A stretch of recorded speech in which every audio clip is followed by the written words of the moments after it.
forgiven because you were forsaken, and I'm accepted, and you were condemned, and I'm alive and well. Your spirit is within me because you died and rose again. Let's repeat that. I'm forgiven because you were forsaken, and I'm accepted, and you were condemned, and I'm alive and well. Your spirit is within me because you died and rose again. Amazing love, how can it be that you, my King, would die for me? Amazing love, I know it's true, and it's my joy to honor you in all I do. I honor you. I'm forgiven because you were forsaken, and I'm accepted, and you were condemned, and I'm alive and well. Your spirit is within me because you died and rose again.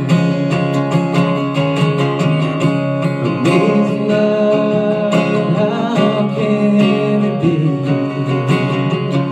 that you, my King, would die for me?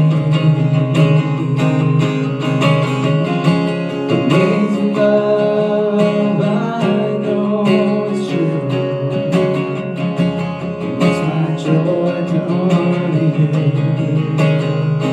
in all I do. I honor you. You are my King, Jesus. You are my King. You are my King, Jesus. You are my King. Amazing love, how can it be that my King would die for me? Amazing love, I know it's true, and it's my joy to honor you. Amazing love, how can it be that you, my King, would die for me? Amazing love, I know it's true, and it's my joy to honor you in all I do. I honor you in all I do. I honor you.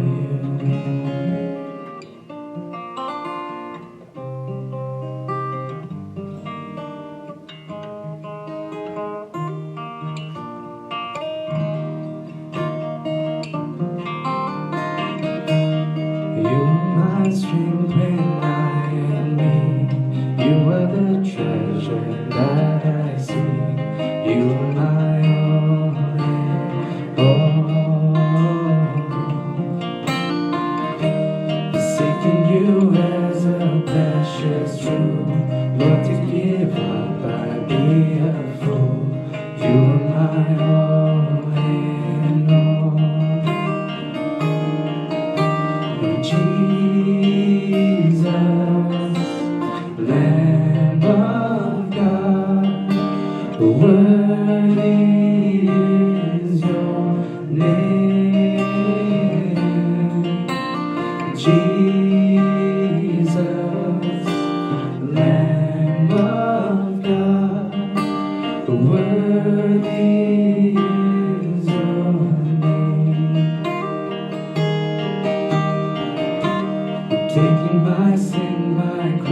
Jesus, Lamb of God, worthy is your name. Jesus, Lamb of God, worthy is your name.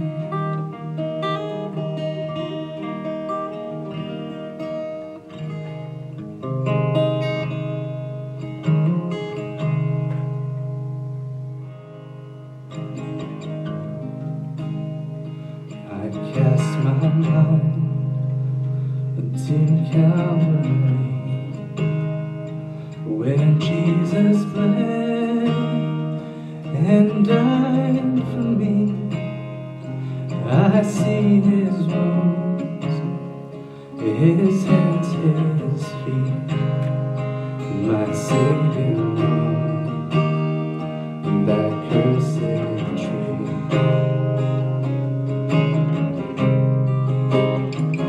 His body bound and drenched in tears, they laid him down in Joseph's tomb. The entrance sealed by heaven's stone.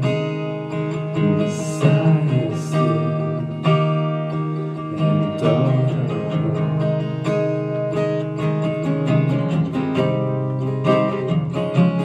Oh, praise the name of the Lord our God. Oh, praise his name forevermore. For endless days we will sing your praise. Oh Lord, our God.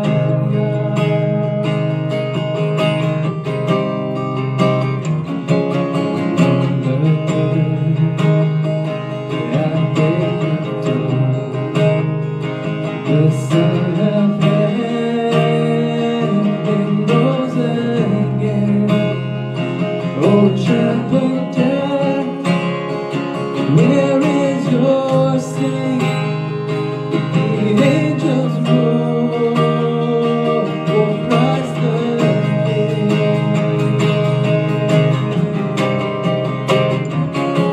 Oh, praise the name of the Lord our God.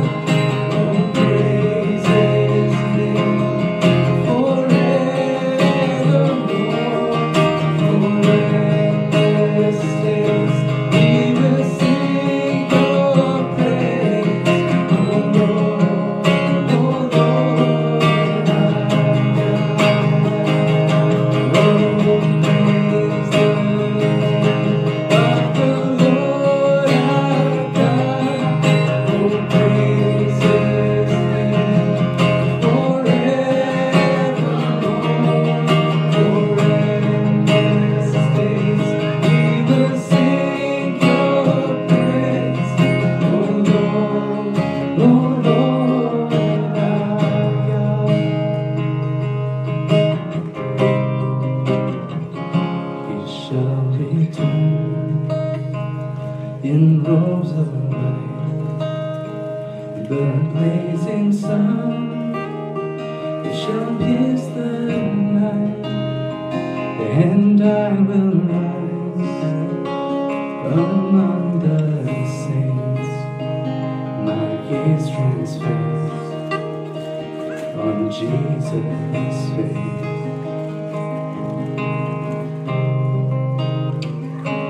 Oh, praise the name of the Lord our God. Oh, praise his name forevermore. For endless days we will sing your praise. Oh Lord,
her Sunday English में सुनते हैं, आज हिंदी में सुनेंगे।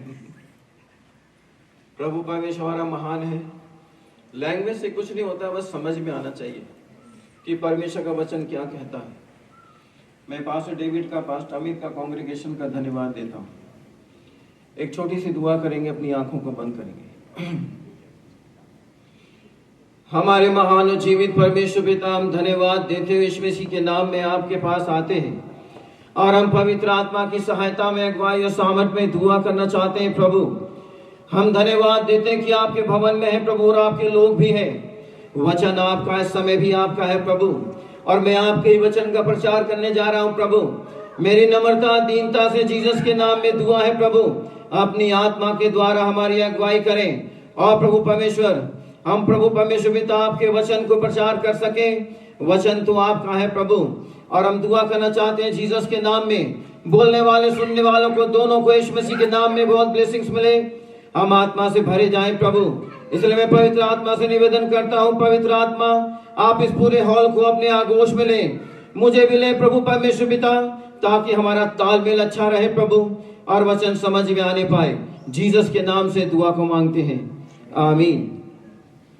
हम आज परमेश्वर के वचन से उस बातों को देखेंगे जो बहुत ही ज्यादा जरूरी हमारे जीवन में है, और वो है मसीहत एक बहते हुए पानी की तरह है। अगर इसमें नई नई बातें, नई नई चीजें ना हो तो ऐसा लगता है ये रुक गया है, और इसको बहना ही चाहिए। अगर ये बहेगा तभी आप इससे उधर जा सकते हैं, अन्यथा एक जगह ठहर जाएंगे। जो कुछ परमेश्वर ने संदेश में बोला है, परमेश्वर के वचन में, उसमें पावर है। अगर वो पावर न होती तो आप जमीन पर नहीं रह सकते थे, या आकाश से जमीन संभाले नहीं जा सकते थे। उसमें पावर है, और आज हम परमेश्वर के वचन को, उसके संदेश को पावर में ही देखेंगे।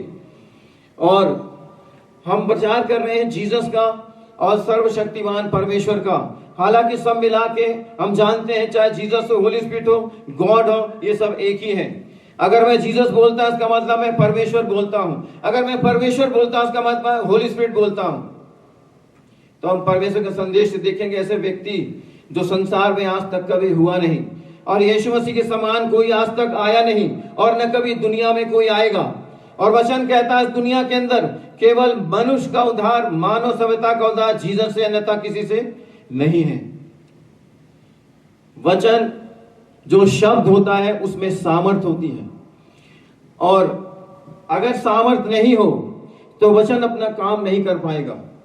और इसीलिए परमेश्वर के संदेश में उन बातों को आज बाइबल से देखेंगे। अपनी बाइबल को खोलें, आपके पास बाइबल है तो निकाल लें। आपको मालूम है बाइबल इस दुनिया की सबसे ज्यादा बिकने वाली बुक है, मानते हैं इसको? और दुनिया में सबसे ज्यादा पढ़ी जाने वाली बुक बाइबल है। दुनिया में सबसे ज्यादा लैंग्वेज में बाइबल लिखी जाती है। तो अगर बाइबल बिकना कम हो जाए, मान लीजिए एक बार टीवी पे एक शो आ रहा था, मेरे पास समय कम है इसलिए मैं जल्दी जल्दी बातों को करूंगा। एक टीवी शो आ रहा था, उसमें एंकर ने पूछा दुनिया में सबसे ज्यादा कौन सी रिलीजियस बुक बिकती है? तो लोगों ने अपने अपने मनों में अंदाजा लगाया होगा और कहा होगा हमारी बुक। उन्होंने कहा हमारी बुक, फिर किसी ने हमारी बुक, मगर जब आंसर आया तो आंसर था बाइबल। तो बाइबल हमारे लिए परमेश्वर का वचन और एक गौरवशाली बुक है, एक जिस पर हम घमंड करते हैं। और अगर इसका बिक्री कम हो जाए, सोचेगा इसका बिकना कम हो जाए, और आपके सामने कभी ये सवाल आ जाए आज कौन सी दुनिया में सबसे ज्यादा बुक बिकती है, और बाइबल का नाम लाए, तो आपको लगेगा कैसे? आपको अच्छा नहीं लगेगा, क्योंकि आप बिलीवर हैं और परमेश्वर वचन पे बिलीव करते हैं। इसीलिए बाइबल हमारे जीवन में बहुत महत्वपूर्ण किताब है, और इसको हमारे हाथ में होना ही चाहिए। और अगर आप इसको खरीदेंगे नहीं तो बिकेगी नहीं, जब बिकेगी नहीं तो सम्मान चला जाएगा। प्रभु का धन्यवाद देते हैं। हम निकालेंगे यूहन्ना की पुस्तक उसका 14 अध्याय और उसका 12 वचन। पढ़ेगी मेरी वाइफ, या कोई भी खोल के पढ़ना चाहे तो पढ़ दे। जॉन चैप्टर 14 वर्स 12, यहां पर परमेश्वर के संदेश में लिखा हुआ है, मैं तुमसे सच सच कहता हूँ, मैं तुमसे सच सच कहता हूँ, जो मुझ पर विश्वास रखते जो मुझ पर बिलीव करते हैं, ये काम जो मैं करता हूँ, ये काम जो मैं करता हूँ वह भी करेगा, वो भी करेगा, वरन इनसे भी बड़े काम और यीशु ने कहा वो इससे भी बड़े काम करेगा, क्योंकि मैं पिता के पास क्योंकि मैं पिता के पास जाता, इस वचन में लिखा हुआ है। अगर जब यीशु ने शब्द बोले हैं, जो काम मैं करता हूं वो भी करेगा, मगर उससे बड़े काम करेगा, तो वो काम दिखने भी चाहिए दुनिया के अंदर। अगर वो काम दिखेंगे नहीं तो वचन आगे लोग विश्वास में आना कम हो जाएंगे। ये वचन बहुत सामर्थी है। यीशु ने जब शब्द बोला होगा तो क्या सोचा होगा? जब यीशु ने वचन बोला होगा तो सोचा क्या होगा? क्या दुनिया में ऐसे लोग आएंगे जो इससे बड़े काम करेंगे? और ये वचन के साथ यीशु की कमिटमेंट है, तब ये काम बड़े होते हैं। अगर कमिटमेंट नहीं होगी तो काम बड़ा नहीं हो सकता है। अगर आपको नहीं मालूम मैं कैसे व्यक्ति से कैलगरी मिला, क्योंकि मुझे सेवकाई करते हुए 30 साल से ऊपर हो गए हैं और शब्द की सामर्थ्य मैंने देखी है, शब्द में क्या सामर्थ्य होती है। 30 साल से ऊपर हो गए सेवकाई करते हुए। कैलगरी में कैसे व्यक्ति से मिला जिसका गवाही हैरान करने वाली है, बहुत हैरान करने वाली गवाही। मैंने कभी सुना नहीं था कि ऐसा भी हो सकता है, मगर उस वचन को, उसके गवाही को सुनकर मालूम हो गया कि आज भी परमेश्वर काम कर रहा है। आज भी परमेश्वर का काम बिल्कुल वैसी हो रहा है जैसे पहले होता था। उसकी गवाही ये थी, उसके पास एक व्यक्ति आया, उससे बातचीत करी उसने। थोड़ा पानी मिलेगा? पानी। उससे बातचीत करी उसने, और बातचीत करी, उसके मुंह पे मास्क पहना हुआ था। अब ध्यान पूर्वक सुनेंगे, बहुत हैरान करने वाली ये टेस्टमनी है। उसने मुंह पर मास्क लगाया हुआ था। जब वो व्यक्ति उसके पास गया, उससे 2 शब्द उसने पूछे।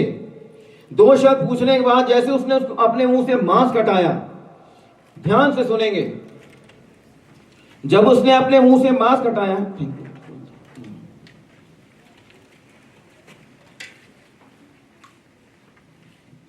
जब उसने अपने मुंह से मांस हटाया, मांस हटाते ही जैसे उसने मुंह ऐसे उसका फेस आया, अभी फेस दिखा भी नहीं था उसका, अभी उसका चेहरा उसको दिखा भी नहीं था। उसके चेहरे पे इतनी रोशनी आ गई कि जो सामने वाला था वो नीचे गिर गया। ये कैलगरी की गवाही। अभी मैंने उससे बातचीत करी बहुत सारी, फिर मैं उसका चार्ट बना दिया। वो समझ नहीं पाई थी कि ऐसा क्यों हुआ है। एक चार्ट बनाया मैंने, अब उसको चार्ट दिखाऊंगा, देखो इसका मतलब ये है। तो आज भी परमेश्वर अपने वचन के अनुसार काम कर रहा है। जब यहोशू को परमेश्वर ने बोला यरीहो नगर को जीत ले, और यहोशू यरीहो नगर को जीतने के लिए निकला, तो परमेश्वर ने कुछ बातें उसे बताई थी और कहा था इस नगर को जीतने के बाद ये काम करना। यहोशू ने वो किया, और जब उसके बाद यहोशू को परमेश्वर ने बोला अब ये वचन बोल दे, और वचन लिखा हुआ यहोशू की पुस्तक 6 अध्याय और उसका 26 वचन, यहोशू चैप्टर 6 वर्स 26, जहां पर पढ़ेंगे उसको, लिखा हुआ यहोशू की पुस्तक 6 अध्याय और उसका 26 वचन। फिर परमेश्वर ने यहोशू से कहा, सुन, ये नगर जो तूने जीता है, इस पे खड़े होकर, इसकी जमीन पे खड़े होकर एक वचन बोल। और यहोशू ने बोला, यहोशू ने क्या बोला, इसको पढ़ेंगे। तब उसी समय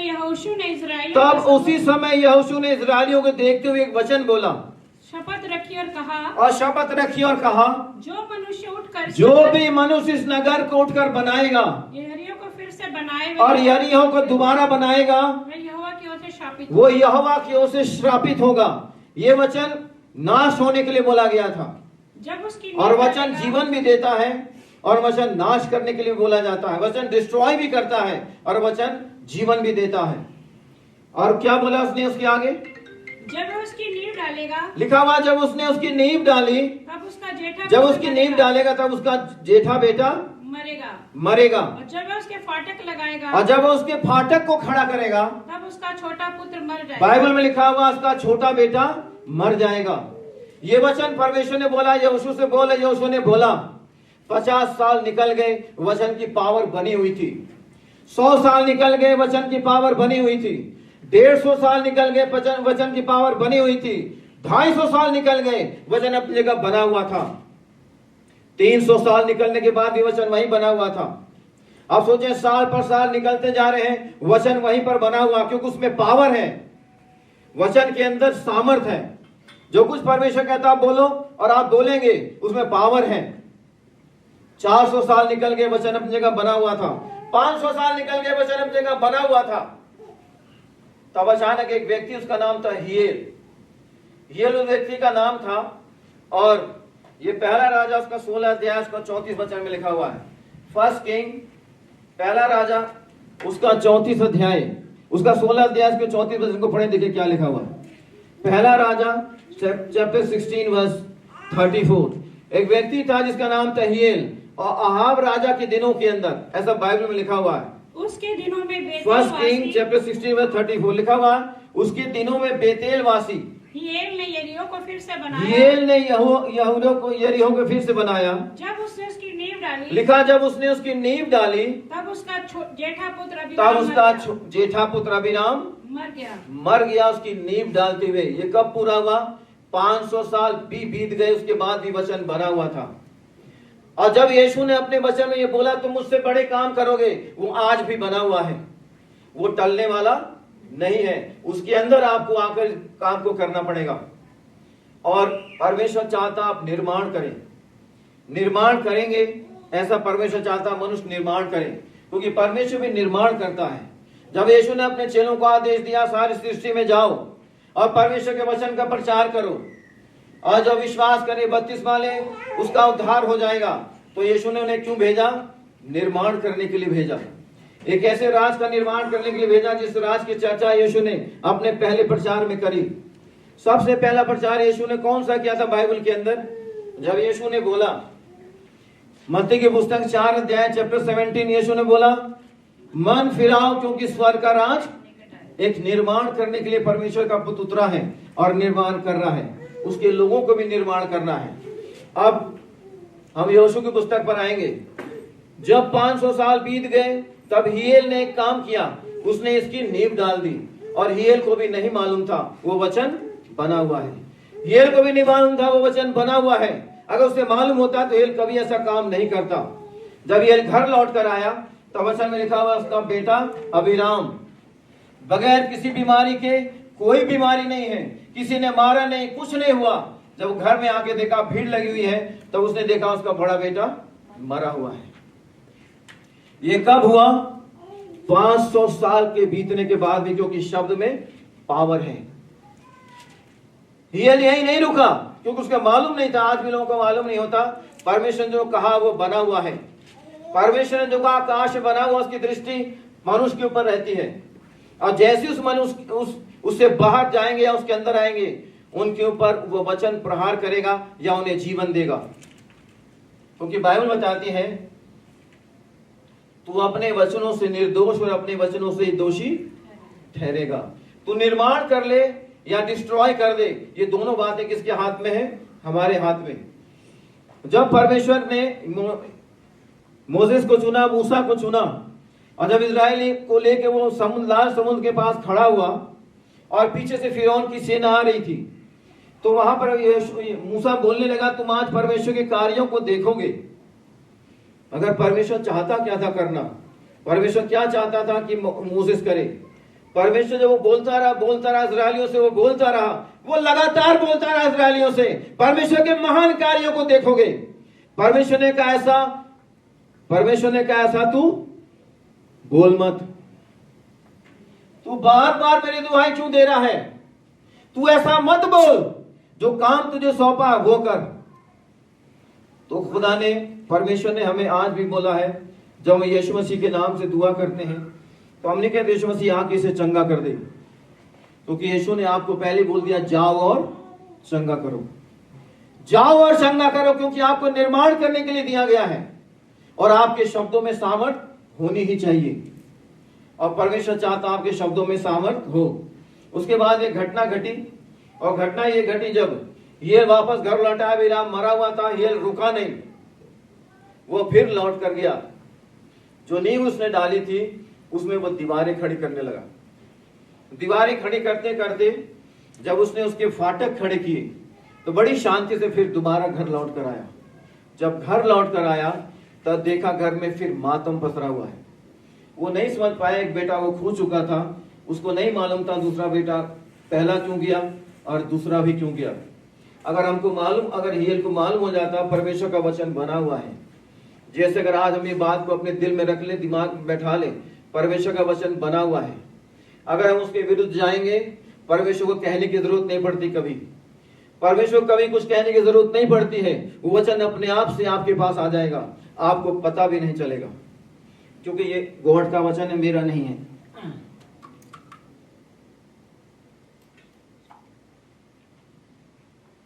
तो परमेश्वर के वचन में पावर है। इसलिए जब हम कुछ बात बोलते हैं, हमारे मुंह से कोई शब्द निकलता है, तो वो हमारे परमेश्वर के अकॉर्डिंग ही होना चाहिए। अगर वो नहीं निकलेगा तो वचन आज नहीं तो कल आपको पकड़ लेगा। में से बहुत लोग मिलते हैं, चूंकि सेवकाएं इतनी लंबी है तो गवाहियां भी बहुत ज्यादा है कि हम तो कुछ ऐसा करते नहीं, हमने तो किसी का बुरा नहीं सोचा। ऐसा आपने सोचा होगा बहुत बार जीवन में, ऐसा आप बहुत बार देखा होगा, लोगों को बोलते हुए सुना होगा कि हमने तो कुछ किया ही नहीं है, हमने तो जीवन में कभी ऐसा कोई काम नहीं किया है, तो हमारे साथ ऐसा क्यों हुआ है। उन्हें मालूम नहीं है उन्होंने 3 साल पहले क्या वचन बोला था। वचन बना हुआ है, वचन कभी टलता नहीं है। वो वचन टलेगा नहीं जो परमेश्वर ने कहा आपसे बोलने के लिए। यह वचन इसलिए नहीं टला क्योंकि आप परमेश्वर के स्वरूप में रचे गए हैं। जब परमेश्वर ने आपको बनाना चाहा तो परमेश्वर ने आपको क्या बोला, अपने स्वरूप में ही बनाया है। अपने स्वरूप का मतलब है आप परमेश्वर का अंश आपके अंदर मौजूद है और उसमें निर्माण करने की पावर है।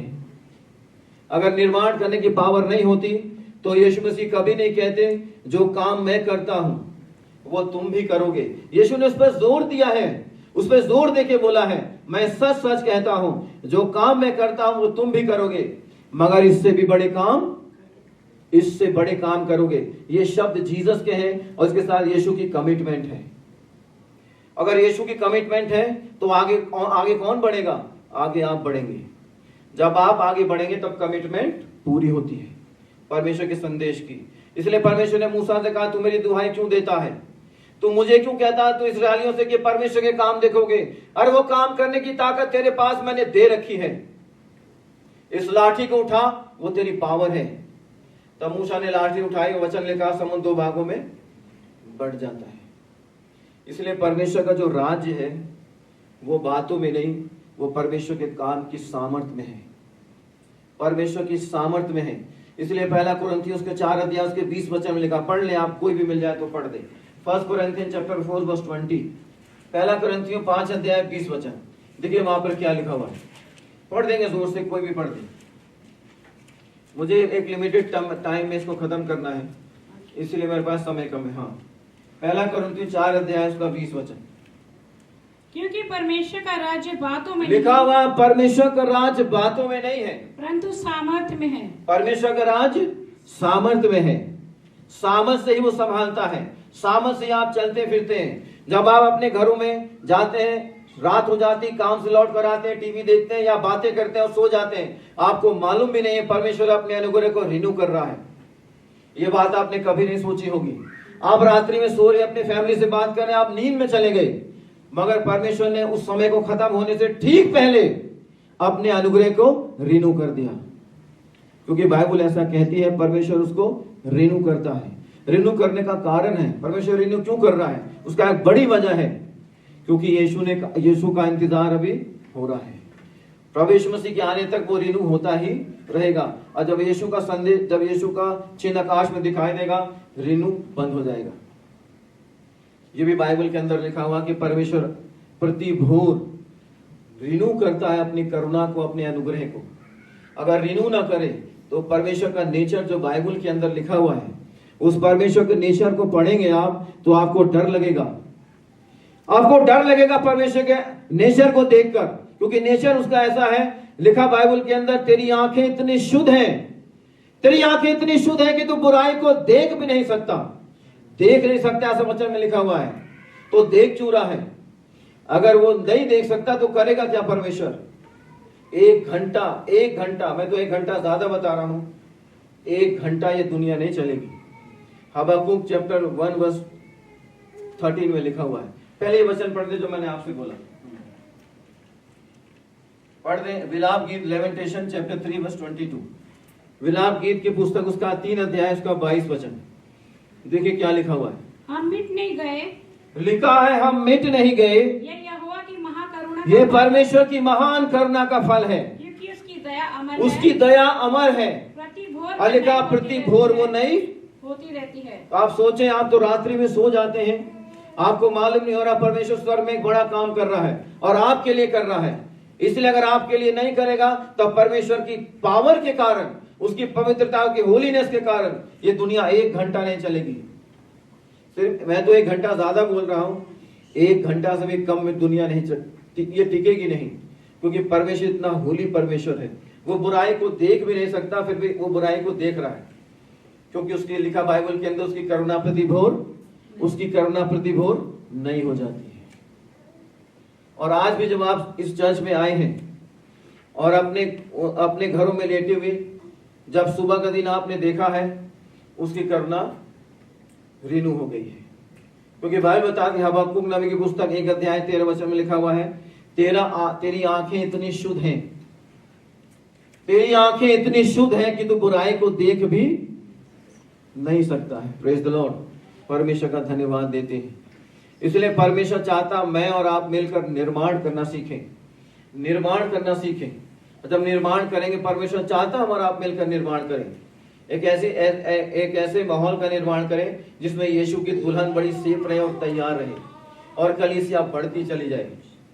पढ़ेंगे एक वचन और भी पढ़ेंगे, निकालेंगे जॉन से पहले पढ़ें 2 कोरिन्थियंस चैप्टर 3 वर्स 6, 2 कोरिन्थियंस उसका 3 अध्याय और उसका 6 वचन पढ़ेंगे। देखिए क्या लिखा हुआ है, 2 कोरिन्थियंस चैप्टर 3 वर्स 6। पढ़े, कोई भी पढ़ दे, जिसको मिलता है वही पढ़ दे। जिसने हमें नई वाचा के सेवक होने के योग्य भी किया, लिखा जिसने हमें नई वाचा के सेवक होने के योग भी किया, नई वाचा के सेवक होने के योग्य भी किया, हाँ, शब्द के सेवक नहीं, हाँ, वरन आत्मा के सेवक होने के लिए परमेश्वर ने बुलाया है, क्योंकि शब्द मार लिखा है शब्द मार देता है। जो यहोशू ने शब्द बोला था परमेश्वर के कहने से, या यहोशू ने परमेश्वर के कहने से बोला था। आपने जो वचन अभी पढ़ा है 1 किंग चैप्टर 16 वर्स 34 में है, ये इस कारण से हुआ कि परमेश्वर ने यहोशू से बोला था बोल, ये डिस्ट्रॉय करने वाला वचन है, मगर शब्द मारता है, मगर वचन में क्या लिखा हुआ, आत्मा जीवित कर देती है। जब यीशु मसीह प्रचार कर रहे थे, प्रचार करते करते यीशु ने एक बहुत अनोखी बात बोली है, एक बहुत ही अनोखी बात यीशु मसीह ने बोली, और इतनी अनोखी बात है, इसको पढ़ेंगे तो आप हैरान होंगे कि यीशु मसीह ने बोला क्या है। इसलिए जब शब्द हम बोलते हैं तो वो इतने सिंपल नहीं होते हैं। आपने तो सिंपल तरीके से शब्द बोल दिए, मगर वो सिंपल कभी नहीं होते हैं।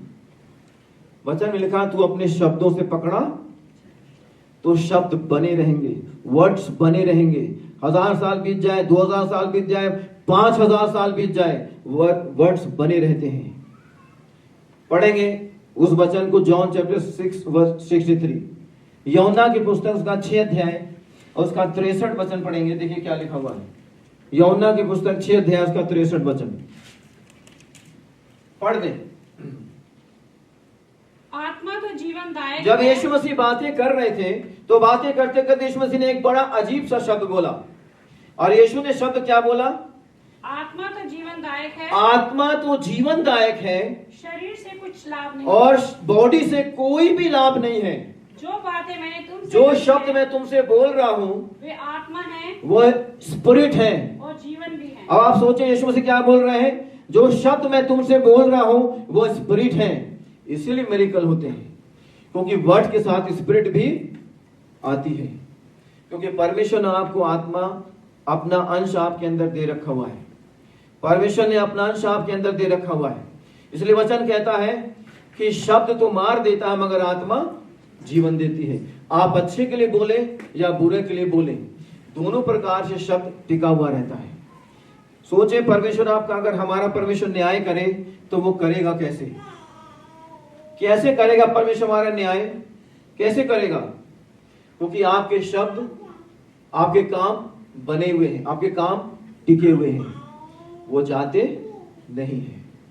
मगर परमेश्वर का धन्यवाद देते हैं, प्रभु का धन्यवाद देते हैं। परमेश्वर ने एक ऐसी प्रार्थना बाइबल में दी है, यीशु मसीह ने एक ऐसी प्रेयर दी है, एक ऐसी प्रार्थना दी है जो बहुत ही सीक्रेट और भेद भरी प्रार्थना है। जब यीशु से चेलों ने पूछा हमें दुआ करना सिखा, तो यीशु ने प्रेयर करना सिखाई। और हर रोज ये दुआ करना बहुत ज्यादा जरूरी है ताकि आप डिस्ट्रॉय करने वाले वचन से बच जाएं। परमेश्वर ने अपने बाइबल में उपाय करके रखा, ऐसा नहीं है उसने उपाय किया हुआ है। जब उसने ये दुआ सिखाई उसका मतलब था कि आप जो डिस्ट्रॉय करने वाले वचन है उससे हम बच जाएं। जो हम देखते हैं जिसको हम लॉर्ड्स प्रेयर के रूप में जानते हैं, हालांकि वो लॉर्ड्स प्रेयर नहीं है। बाइबल में बहुत भेद है, बहुत भेद है। जब परमेश्वर ने इजरायलियों से बोला कि इनको, मूसा से बोला इनको लेकर कनान चला जा, तो सब विचार मन में ये आता है कि आखिर कनान ही क्यों जाए। मन में विचार नहीं आएगा आपके परमेश्वर ने, और नहीं आता तो आना भी चाहिए। अगर आएगा नहीं तो बाइबल को समझ नहीं पाएंगे। बाइबल के वचन में लिखा हुआ है कि ज्ञान न होने के कारण, आप सोचें बहुत सारे मसीही लोग जिनको मसीह के रूप में जानते हैं, क्रिश्चियन लोगों के रूप में जानते हैं, लिखा हुआ ज्ञान न होने के कारण मेरे लोग नष्ट हो जाते हैं। ये कैसे पॉसिबल हो सकता है कि उस पर विश्वास करने वाले लोग नष्ट हो जाएं? मगर एक संदेश है, नॉलेज नहीं होती तो नष्ट हो जाते हैं। इसलिए बाइबल चाहती है कि मनुष्य बाइबल की नॉलेज ले ले। इसलिए हम बाइबल के वचन को बहुत ध्यान पूर्वक पढ़ना भी चाहिए कि जब परमेश्वर ने कहा मूसा इस्राएलियों के लिए कनान लेकर जा, तो एक सवाल आया, कनान ही क्यों जाना है? कनान में ऐसा क्या है कि परमेश्वर ने कनान में भेजा जाने के लिए? उससे भी अच्छी अच्छी जगह दुनिया मौजूद थी। तब जांच पड़ताल करते हैं बाइबल में, तो आपको बाइबल मिल जाता कनान भेजने का वजह क्या थी परमेश्वर की, तो कि तुम कनान जाओ। इसलिए बाइबल में बहुत सालों, 2 साल से, हजार साल से मैं समझता हूँ बाइबल कॉलेज में एक बात पढ़ाई जाती है, और वो ये है कि यीशु ने सबसे पहला मिरेकल कौन सा किया था बाइबल के अंदर? बता सकते हैं कौन सा? वाइन। तो हम ये सुनते हैं हमेशा से कि यीशु ने सबसे पहला मिरेकल कौन सा किया? वाइन बना दिया। मेरे 3 दिन किसे यूपी में एक जगह अलीगढ़ CNI चर्च मेरी कन्वेंशन कराई थी, 3 दिन की मुझे प्रीचिंग करनी थी। मेरी 3 दिन में सबसे पहले दिन का टॉपिक था, कम से कम 1.5 घंटे की प्रीचिंग थी। तब हम उस बात को समझ पाते हैं कि आखिर ऐसा क्यों हुआ। हमने कहा केवल ऐसे बोला कि नहीं यीशु नहीं बने, आप कभी नहीं समझ पाएंगे उसको जब तक आपको बाइबल से सिद्ध नहीं किया जाएगा, प्रूफ नहीं किया जाएगा कि यीशु ने कभी भी काना गलील में मैं नहीं बनाई। तो आपको तब मालूम हो गया था, पास्टर, उनका नाम था पास्टर हेरल्ड, उन्होंने लास्ट टाइम खड़े होकर बोला यही सच है। तो होता क्या है, मैं दिल्ली में एक CNI जगह में एक मीटिंग में प्रीच कर रहा था। पास्टर बलदेव तो ने मुझे बोला आप प्रीच करेंगे। अचानक में उन्होंने मुझे बुलाया तो मैं गया। प्रीच मुझे नहीं करना था, बहुत सारी लोग भीड़ लगी हुई थी बैठे, तो उन्होंने मुझसे बोला आप प्रीच करें। जो मैंने प्रीच किया उसके बाद हम नीचे आ गए। नीचे आने के बाद कुछ लोग बैठे हुए थे, और उसमें से जो थोड़े उम्रदार लोग थे, उन्होंने आपस में कुछ कानों में एक दूसरे इशारे से बात ही करी। जब वो बात करने लगे तो हम समझ गए वो करना क्या चाहते हैं। तो एक ने बोला, सवाल कैसे उठा मैं भूल रहा हूं, मगर ये सवाल उठा कि आखिर, तो उन्होंने बोला कि ये तो जीसस ने बनाई थी। तो मैंने कहा अच्छा जीसस ने बनाई थी, कहां लिखा बाइबल के अंदर जीसस ने बनाई है? जीसस ने कभी मैं बनाई ही नहीं बाइबल के अंदर। और सालों से, सदियों से, हजारों सालों से हमें ये बातें कमजोर करती हैं कि जब आपका मसीहा यही बनाएगा तो हम क्यों नहीं पिए? मानते इस बात को कि नहीं मानते? जब हमारा प्रभु इसको तैयार करके आपको देगा तो आप क्यों नहीं पिए? कोई रोकेगा आपको?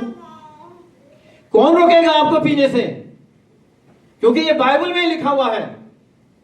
तो मालूम पड़ा कि लोग इसका इस्तेमाल कर रहे हैं, तो दूसरे लोग क्या कह रहे हैं? जो लोग मसीहत पे सवाल उठाते हैं और कहते हैं कि बाइबल में लिखा हुआ है, किसी ने एक वीडियो बनाया था, वो वीडियो यूट्यूब पर था, उसने बोला, वो वीडियो बनाया था, क्या बोला, जो मसीहों का परमेश्वर है, जो क्रिश्चियनों का परमेश्वर है, वो तो बड़ी गलती करता है। तो मैंने उसको सुना, उन्होंने बोला गलती करता है, तो उन्होंने बोला कहाँ गलती करी? तो उसने कौन सी बात याद दिलाई? जब परमेश्वर ने दुनिया बनाई और दुनिया बहुत करप्ट हो गई, जब वो बहुत करप्ट हो गई तो परमेश्वर के मन में क्या विचार आया कि इसे खत्म कर दो। मगर उससे पहले प्रभु ने क्या बोला? परमेश्वर मनुष्य को बनाने से बचता है, ऐसा वचन में लिखा हुआ है। अब आप सोचें, परमेश्वर कभी कोई गलती कर सकता है? क्या परमेश्वर कभी कोई गलती करेगा? उसने इसी पे वीडियो बना दी कि इनका परमेश्वर गलती। फिर मैंने एक वीडियो बनाई यूट्यूब पे डाली कि परमेश्वर कभी कोई गलती कर ही नहीं सकता। वो ऑल माइटी गॉड है, वो पवित्र परमेश्वर है, उससे कभी कोई गलती हो ही नहीं सकती। इसका मतलब ये है। तो कभी परमेश्वर ने मौका दिया तो आपको सिद्ध कर दूंगा कि यीशु ने कभी भी काना गलील में मैं नहीं बनाई है। बनाई किसी और ने मैं, नाम यीशु मसीह का लिया जाता है। प्रभु का धन्यवाद देते हैं। इसे वचन कहता है, ज्ञान न होने के कारण मेरे लोग पैरिश भी हो जाते हैं, अराजक हो जाते हैं, नष्ट हो जाते हैं, और एक दिन पढ़ते पढ़ते बोर हो जाते हैं, क्योंकि ये बहते हुए पानी के समान है। अगर हमारा विश्वासी जीवन बहते हुए पानी के समान नहीं है और ये रुका हुआ है, तो एक दिन आप बैकस्लाइड हो जाते हैं। और आप बहुत देखते भी हैं, बहुत नए नए लोग, क्योंकि जब हम कन्वेंशन करते हैं, अभी प्रभु का धन्यवाद देते हैं, मैं आपको बता रहा था शब्द में सामर्थ कैसी है, शब्द में कैसी सामर्थ। चूंकि ये गवाही है, मेरे पास बहुत साल पहले की बात है। हमारा एक मकान था तिलक नगर के अंदर, और जब वहां राइट्स हुए तो हमने वहां से भेज दिया था, क्योंकि वहां पर बहुत दंगे हुए थे। दंगे होने के बाद मकान बेचा, वो बड़ा मकान था। फिर हम छोटे मकान में आ गए। उसके बाद मेरे मन में एक विचार आया, मैंने कहा मुझे बड़ी जगह लेनी है। अब आप सोचे, मैंने बोला मुझे बड़ी जगह लेनी है। मैं ये बोलता था, केवल बोलता था, क्योंकि आपको भी बोलना और मैं भी बाइबल से सीख के बोलता था मुझे बड़ी जगह लेनी है। कुछ समय मैंने बाद बड़ी जगह ले ली। प्रभु का धन्यवाद देते हैं, परमेश्वर की महिमा करते हैं। एक वचन और भी पढ़ेंगे, निकालेंगे बाइबल से, मत्ती की पुस्तक उसका चैप्टर 11 वर्स 12। मत्ती की पुस्तक उसका 11 अध्याय उसका 12 वचन पढ़ेंगे। देखिए क्या लिखा हुआ है।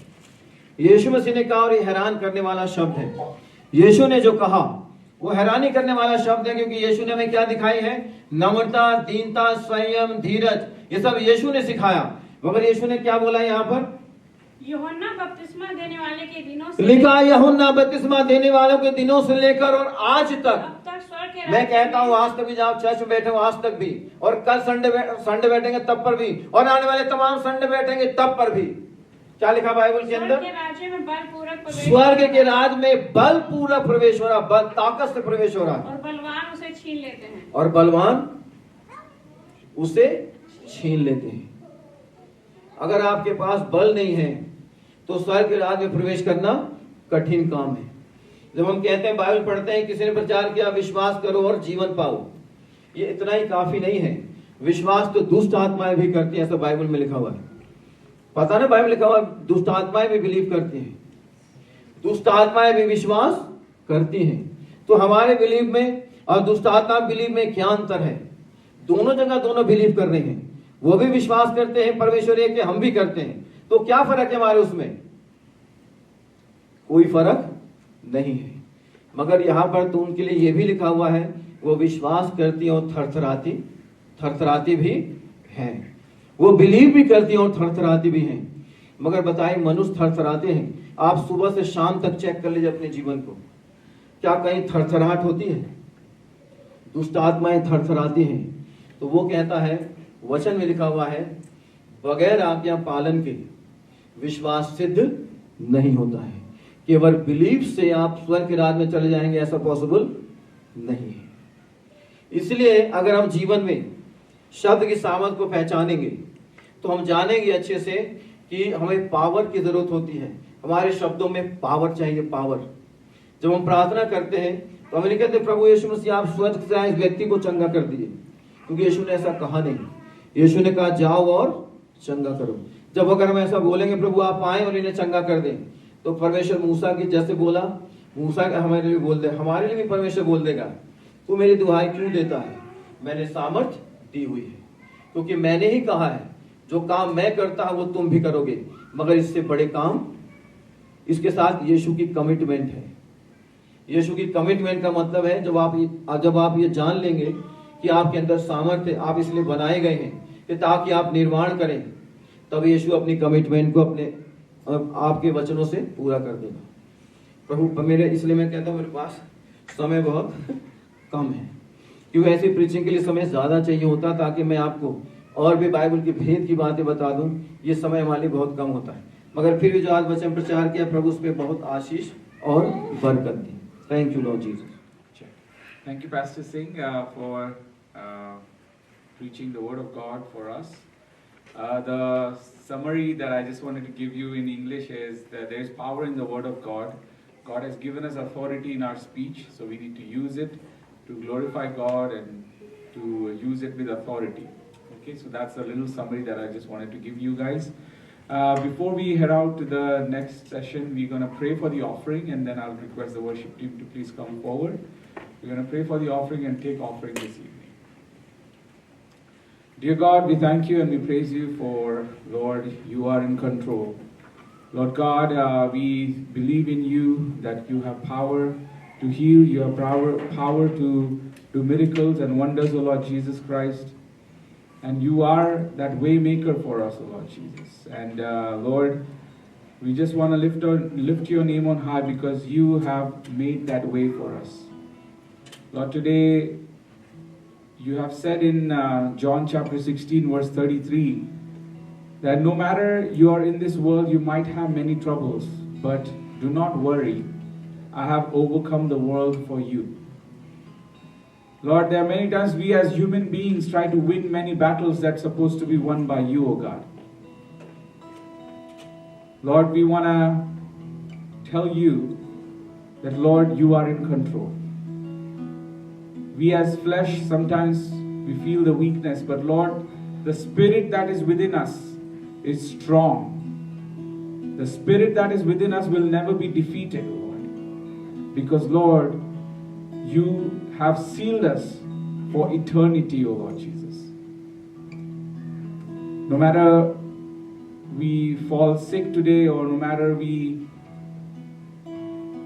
fall prey to Satan's temptations, but Lord, your Spirit has sealed us till the end of redemption, O Lord. So we thank you and praise you, O Lord Jesus Christ, for this beautiful promise that you have in your words, that your word is true, and that we will enter in heaven in the name of Lord Jesus Christ. We thank you for the hope that is in you, O God.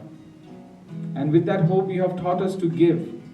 Today as we give this offering, we pray that, Lord, let it be acceptable in your sight. And Lord, make it used for your glory in your kingdom, O Lord. Bless our hands, O Lord Jesus, so that we could be a blessing in many different ways in the days to come. Thank you once again for this offering. Submitting everything in your mighty hands. In Jesus' name we pray. Amen.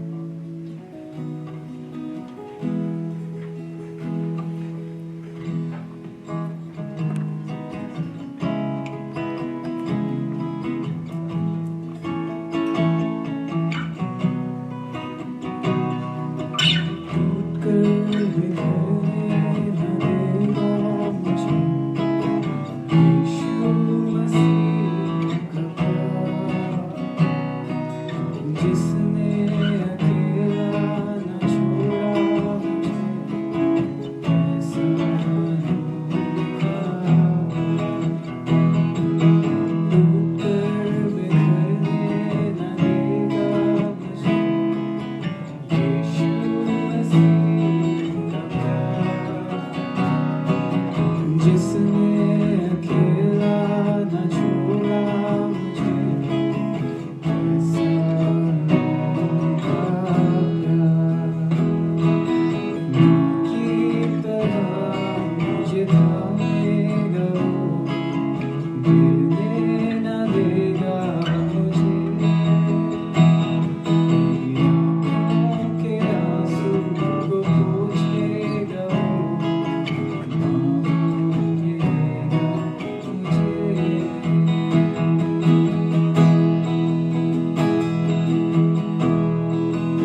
appreciate